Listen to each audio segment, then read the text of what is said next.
Hi guys, thanks for checking out this video. The title of my video today is "The Culture War Was Manufactured to Prevent You from Developing Class Consciousness." And before I jump into that topic and elaborate for a moment, I just want to thank anyone who commented on my previous video about the reasons why I hate capitalism. I really appreciate your feedback.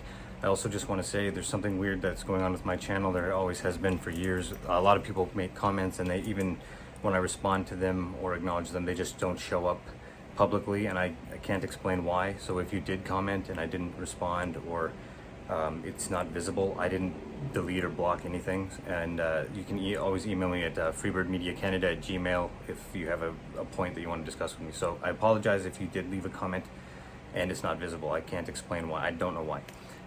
But there were some really good comments that were made.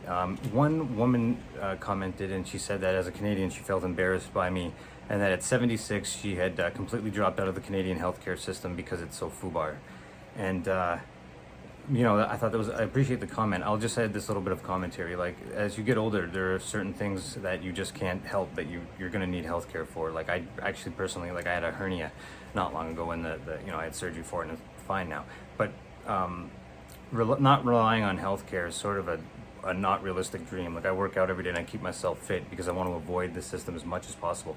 But there's stuff's going to come up in life where you need like surgeries and stuff. And so like thinking that you can just not have healthcare doesn't make sense, especially when you're older, right, at your age. So I'm assuming if you're 76 and you've dropped out of that healthcare system, that you have money and that you can just go to like a private sector. I do advocate for a two-tiered system, absolutely. I think that there should be private and public. But in Canada, I don't think public systems should be I don't think they should be strategically underfunded to undermine them so that people go to the private sector. Because ultimately, what I'm concerned about is not boomers and older people that already have money that can just buy good healthcare. I'm concerned about younger people, especially kids and like the working class and the poor, who don't have any healthcare. Because every time I talk to a conservative about this, they just tell me, well, I have healthcare in America and it's amazing, which isn't true. In general, America has they don't have universal healthcare. They're the highest premiums and the worst service. But some of my friends and acquaintances have, insurance, so they have good health coverage in America. But that's basically like saying, well, fuck the people who can't afford that, because a lot of people can, right? And I think that as a human right, like, everyone should have health care, especially young kids and the poor. So that's just some commentary that I have on that, because it's a class issue. And then there's another comment that was made that I really appreciate, and that's sort of what is why I'm making this video. And the person raised a great question, and it seems very logical and straightforward, but there's also an extremely logical explanation and like counter argument for the point he was making. So this commenter asked me, why is Hollywood always making these ultra woke movies that don't turn a profit anymore? Like, they're always strategically putting all this stuff in, like these identity politics and the trans stuff, and like what Disney did with Star Wars, for example, and stuff. It's obviously a form of cultural propaganda and conditioning and stuff. And, to a degree that is. And so they're saying like there has to be more going on here than just capitalism, because capitalism is just about turning out a profit. So why would these businesses be doing things that don't make them a profit? And that's a great question, because on the surface it makes sense, right? But there's a lot going on that people don't understand about capitalism. And as a side note, I just want to say, I read a book called Bullshit Jobs by David Graeber. It's available at the Toronto Public Library. And it's a myth that, I understand the myth and why people think like this, but the idea that the private sector is very efficient and the public sector is all just lazy and like inefficient, that's complete nonsense. Like, at least 50% of jobs in the private sector are bullshit jobs. Not shitty jobs that are essential, like being a janitor, but literally like redundant jobs that don't need to exist in the economy at all. So like there's a complete and there's explanations for why that is. Managers create jobs below them just to make themselves look more important when they're competing with other managers. All kinds of explanations. But the private sector is not about efficiency. But it's not even about turning a profit a lot of the time, especially with large-scale capitalism. Like, take Elon Musk, for example. With everything he's been doing in the States, his stock with Tesla has gone down. His brand has lost a lot of value, right? But he honestly doesn't care, because he no longer cares about Tesla, because he's all about SpaceX and focused on the future and monopolizing space transportation. So when these people have so much stuff like this, they're not even caring about certain things.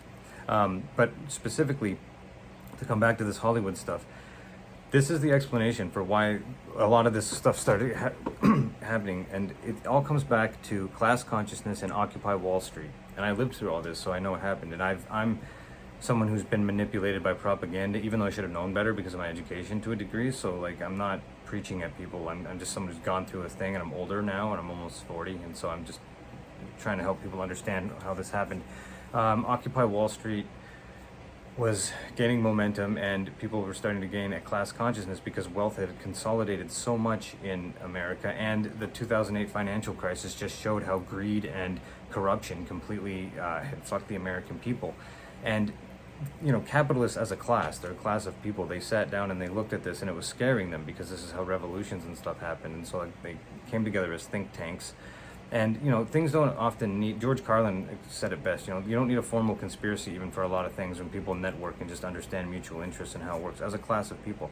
So the culture war, as I call it, which is basically something that started with accelerated identity politics and all the wokeness and stuff in 2016, that's because in 2015, the capitalist class basically realized that they were kind of in trouble and they had to distract everybody. So they use their tools, which is like a monopolization of media, because American media is just 5 corporations that own everything, essentially, like 99%, and they have interlocking board members, so they're really just sort of one big entity.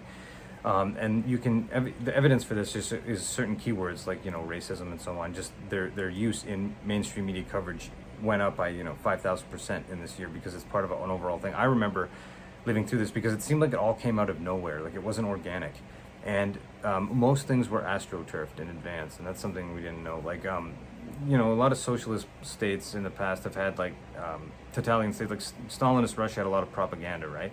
The thing about propaganda is that the West has developed it to the most insane, sophisticated level that it's invisible. So it's actually, in a sense, you know, people living in Russia had an advantage that we don't have, which is that the propaganda was obviously propaganda. So they could sit in their house and look at a billboard across the street, you know, and know, like, this is the government trying to, like, intimidate me. Whereas Americans and Canadians are a completely different animal, where we're raised in a culture, I guess, all propaganda, but it's like invisible, and it's how it shapes culture and stuff. So the main tactic of the ruling class has always been divide and conquer, or just keep people from collectivizing and eating the rich by turning them against each other. And so they did that with identity and gender and stuff like that. And on my own personal journey of figuring all this out, you know, as a journalist, I was exposed to a lot of backstage stuff going on. So you know, almost all media is like astroturfed. I was invited to speak at a Jordan Peterson event, and so I saw, you know, backstage, I saw a bunch of stuff going on and why that happened and why they invited people like me to be a part of that and stuff. You know, I was kind of a sucker. Well, not really. The event, I still think the event had a lot of credibility, but like when you look at how everything got manipulated afterwards, but I won't digress on that in this video. There's also stuff like ESG scores that are implemented on companies for a bunch of reasons, and there's like Peter Thiel and other billionaires are funding certain agendas. And backing up though, just to clarify the Hollywood thing, why would these movies do this? And they've, by the way, this has all been toned down. And the other thing is, like, I live in Toronto, and the wokeness is all gone.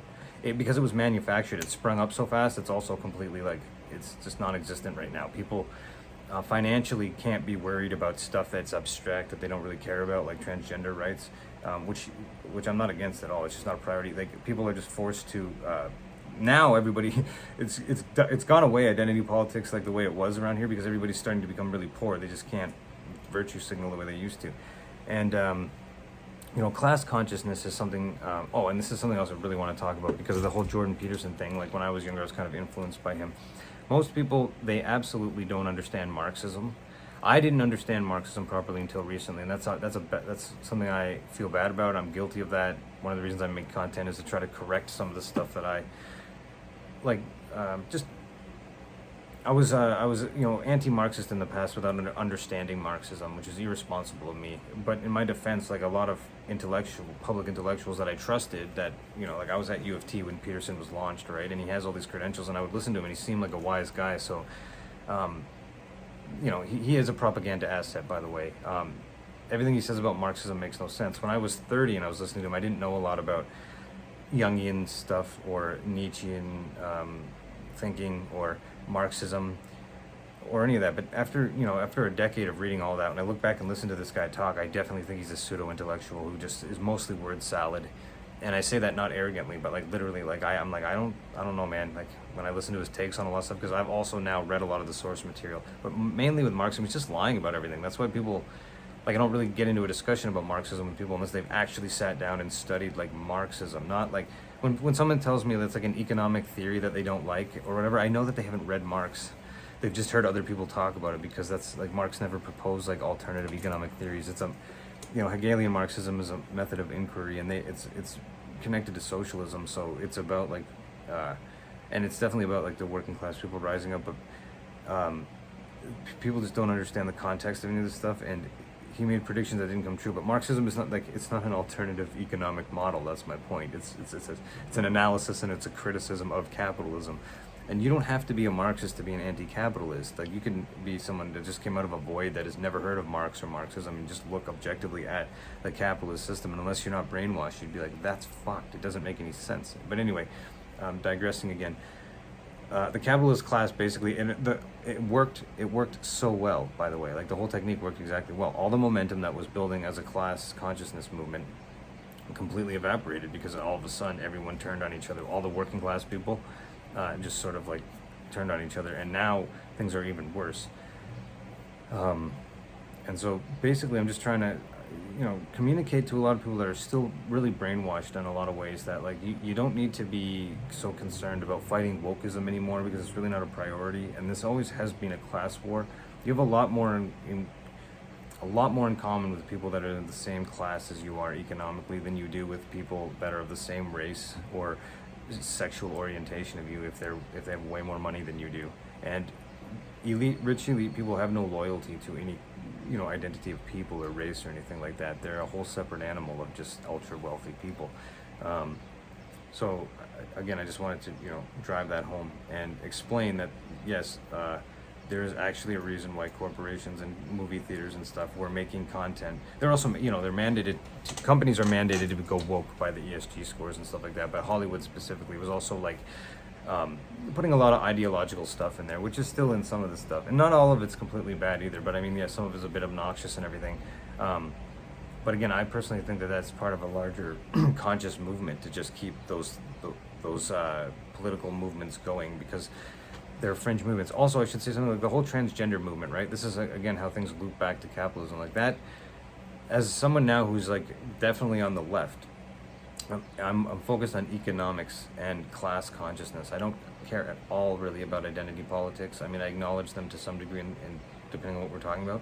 But for me, it's all about class and you know, working class people versus ultra wealthy people in this system, because the whole thing is like unsustainable, and it's just turning into like neo-feudalism. But without digressing on that, this point I wanted to just make that I was headed towards. I don't want to lose that thought. Sorry. Just talking about Hollywood, the ESG scores. Yeah, it's all manufactured. Oh yeah, transgenderism as a lifestyle.